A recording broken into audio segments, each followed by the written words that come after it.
Shane Gillis brings SNL back down to earth in post-anniversary episode If You're Saturday Night Live and you just spent multiple weeks celebrating 50 years of comedy and music with star-studded live events.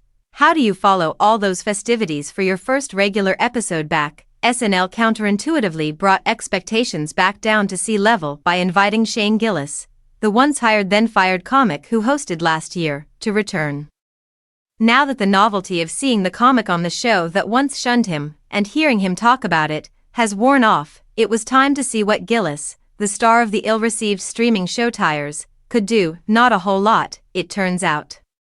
Though he had plenty of opportunities to play a variety of different characters in live sketches, a commercial parody, and a Please Don't Destroy video, Gillis rarely broke out of playing a low-energy version of himself. But unlike another successful comic who's hosted twice, Nate Bargatze, Gillis doesn't seem to favor smart and surprising material.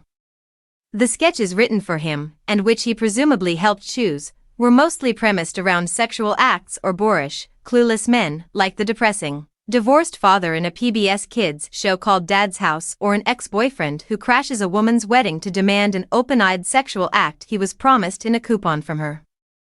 Gillis appeared in a sketch about a local TV news show in which the hosts get into a competition figuring out whether the subjects of crime stories are black or white.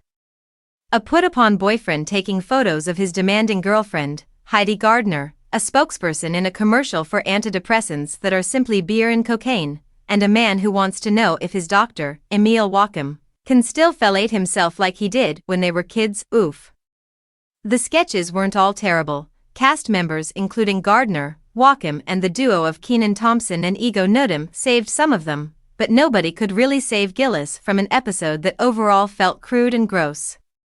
Musical guest Tate McRae appeared in the Please Don't Destroy video and performed Sports Car and Dear God. A tribute card for New York Dolls frontman David Johansen, who died recently, appeared before the close of the show. Another SNL tie-in commercial featured Sarah Sherman and Bowen Yang in a punk band celebrating CeraVe anti-dandruff shampoo.